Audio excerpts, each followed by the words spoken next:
Good morning, students. I think you have already studied the classification of consonants that already we discussed. As we know, there are two types of consonants. They are divided according to the place of articulation and the manner of articulation. And we learned the 8 different groups according to place of articulation: labial, dental, alveolar, postalveolar, palatoalveolar, palatal, velar, and glottal. Then labial is subdivided into bilabial and labiodental. Labial is subdivided into bilabial and labiodental. Okay. Now let us learn the categorization of consonants according to the manner of articulation. How the sounds are produced. Just take your table that we have already prepared. Horizontally, we marked according to place of articulation, and now on the vertical bar from top to bottom, let us read the categories. First column you will read as plosives. Plosives, plosives. A plosive, plosive, plosive, or a stop. Plosive is otherwise known as a stop. Is a consonant in the production. There is complete closure of the air stream at some point, and the air stream after blocking is released suddenly.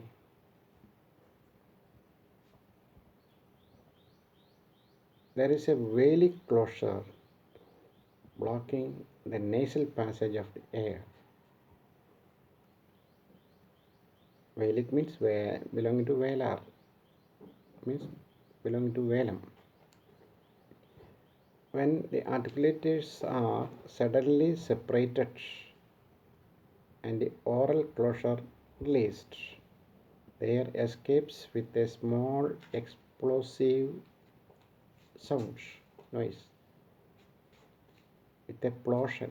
So we call it plosive. So sounds thus produced with a stricture of complete closure and sudden release are called plosives. So blocking the airstream and sudden release causes an explosive sound or noise, which are known as plosives. Explosion എന്ന വാക്ക് ഓർത്താൽ മതി, പെട്ടെന്ന് plosive എന്ന് ഓർമ്മ വരും. Explosion, ഒരു ബലൂണൊക്കെ പൊട്ടുന്ന എന്നൊരു സൗണ്ട്. അപ്പോൾ എന്ന് പറയുമ്പോൾ അങ്ങനെയാണ്. പെട്ടെന്നൊരു സൗണ്ട് പ്രസ് ചെയ്ത് ഓപ്പൺ ചെയ്യുമ്പോൾ ഉണ്ടാകുന്ന സൗണ്ട്. അതുകൊണ്ട് അതിനെ പ്ലോസീവ്സ് എന്ന് പറയും. അപ്പോൾ ഒന്നുകൂടി what do you mean by plosive എന്ന് പറഞ്ഞാൽ മനസ്സിലാക്കേണ്ടത് എയർ സ്ട്രീം ബ്ലോക്ക് ചെയ്ത് സഡൻ റിലീസ് ചെയ്യുമ്പോൾ ഉണ്ടാകുന്ന ശബ്ദം. So production of is by blocking the airstream and by sudden release. Same is the case of d, g മുതലായ ശബ്ദങ്ങളൊക്കെ ആ രീതിയിൽ സഡൻ റിലീസ് വഴി ഉണ്ടാക്കുന്നുണ്ട്. They are all പ്ലോസീവ്സ്.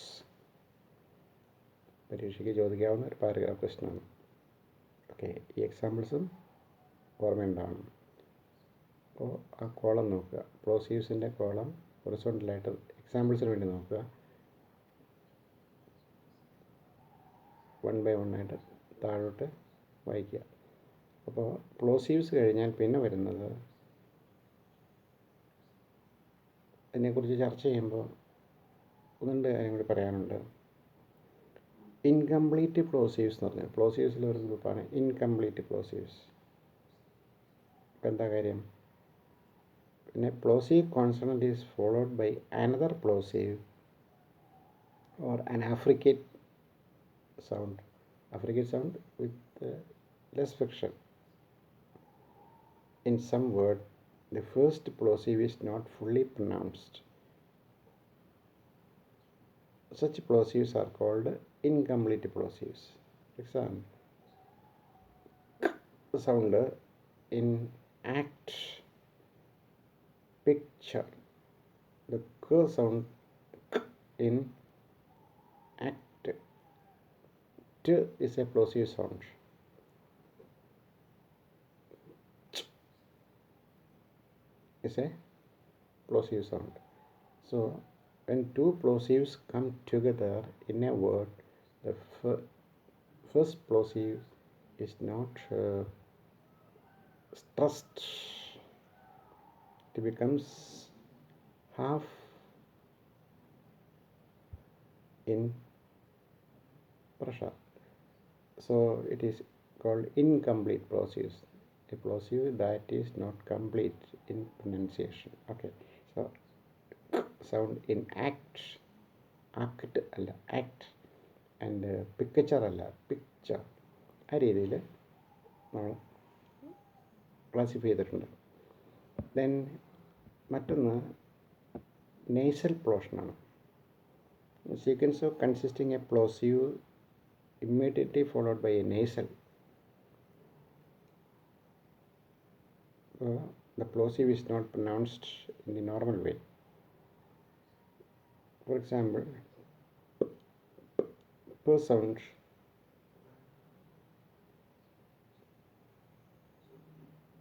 in sharpness, topmost,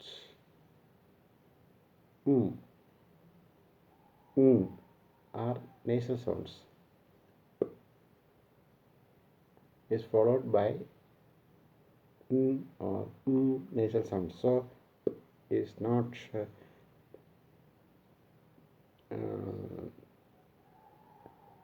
exactly sounded, but closely goes to nasal. So a kind of nasalization is there. So we call it nasal plosion. Sharpness or topmost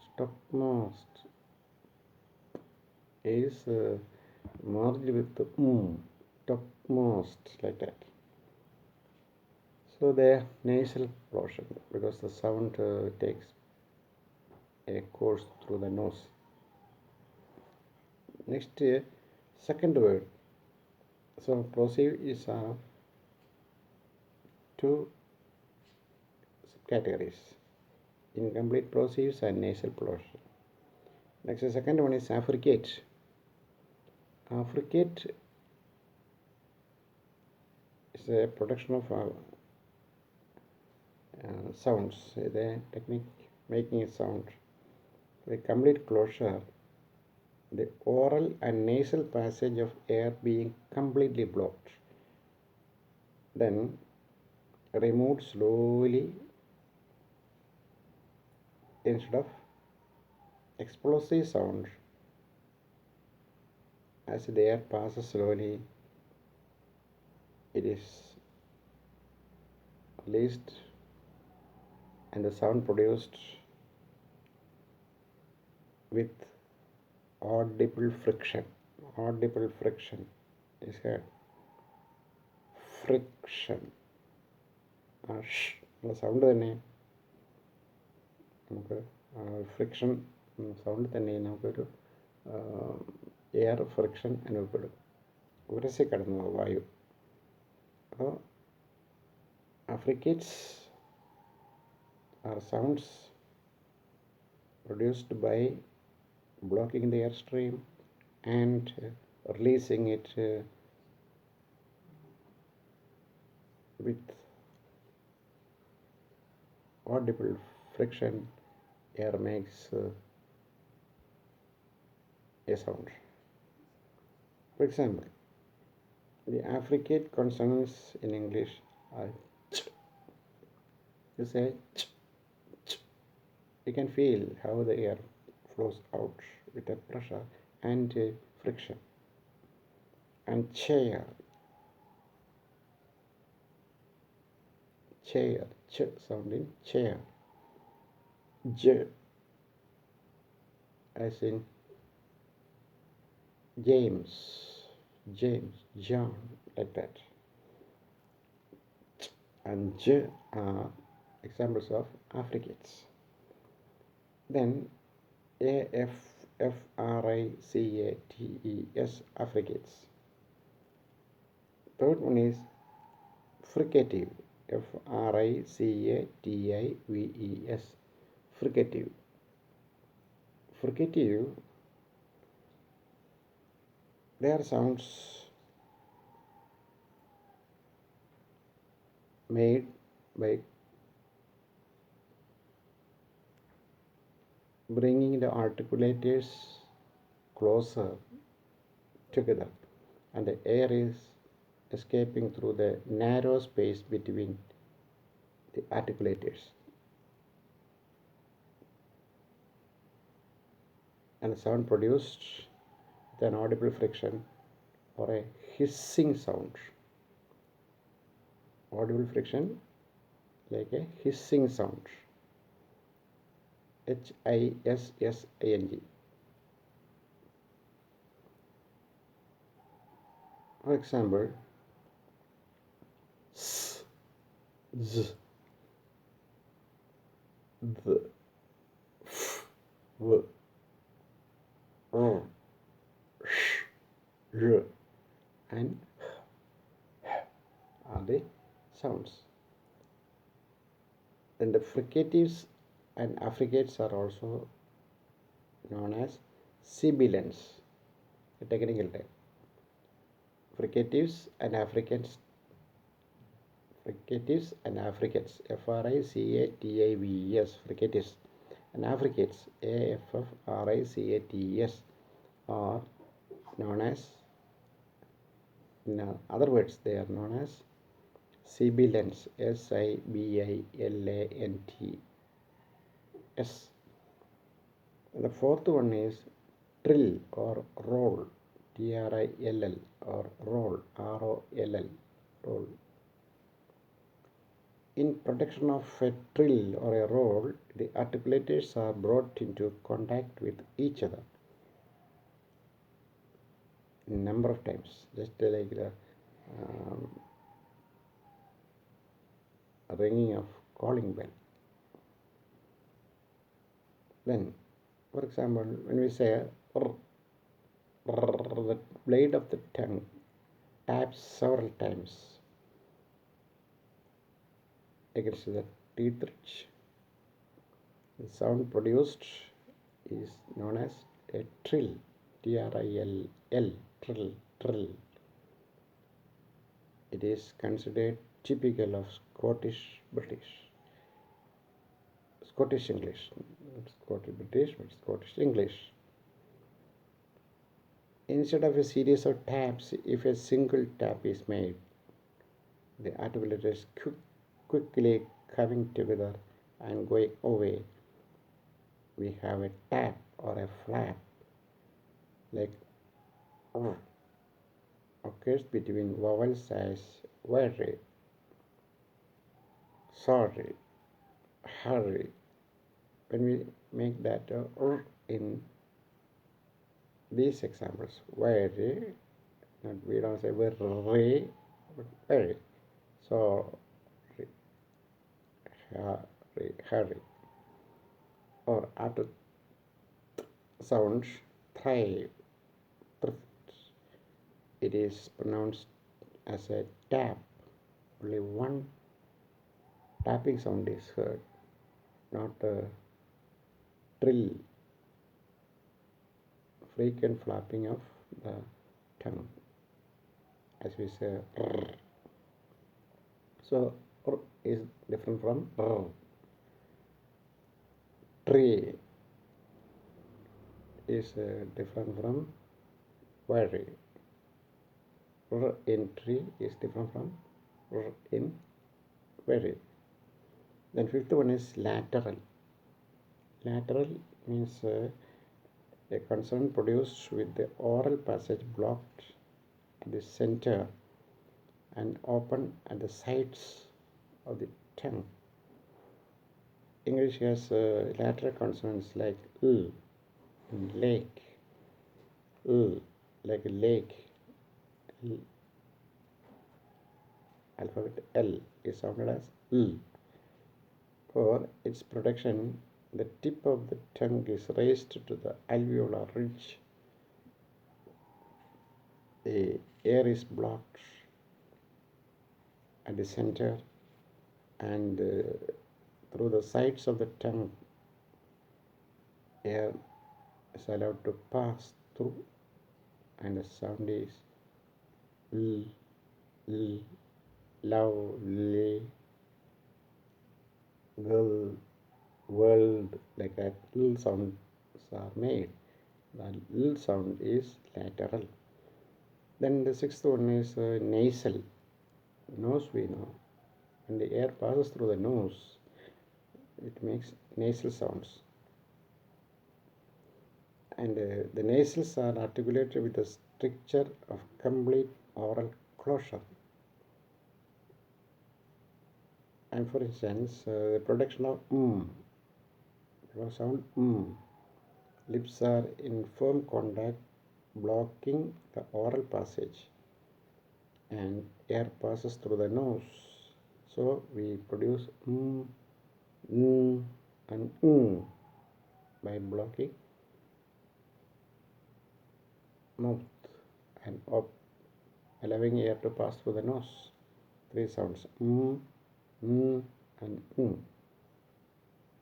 The sounds when we speak in terms of alphabet, the sound of M, N, and ing. Okay.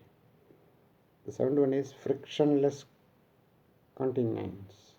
Frictionless continents or FRICTIONLESS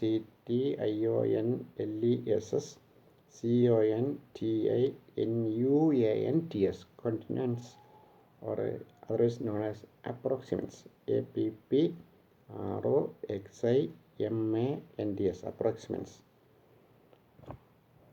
See, the soft palate is raised to produce this sound, closing the nasal passage. Soft palate is raised and the nasal passage is blocked. The articulators are brought near each other but not close enough to produce friction. The r in red or right, etc., is articulated as a frictionless continuance. Frictionless continuity. When we speak r, it is trill, r, it is flap, And in words like read and write, there is no friction, so it is frictionless. Then the eighth one is semi-vowels. Semi-vowels are known as approximants. The sound y and w. The script is y, j, and w, w. And the font script. And w. We keep our lips round in shape and make the sound w. W. At the beginning, we lightly hear the sound oo, oo, w. And also when we say ear, ear, we hear a light sound of e. So w and ear are considered as semi-vowels. Semi-vowels are approximants. Okay, semi-vowels are approximants. So the frictionless continuants or semi-vowels may together be called approximants. So what do you mean by an approximant? For approximants, frictionless continuants r, as in rod and right, the semi-vowels w and y together make approximants. So these are the important classifications of consonants in manner of articulation. So this is also a topic for essay. Either this will be an essay question or the place of articulation will be an essay question. So this table is very important, and learn these points. 8 points on place of articulation and 8 points on manner of articulation. Very important. Note down, learn thorough. Thank you.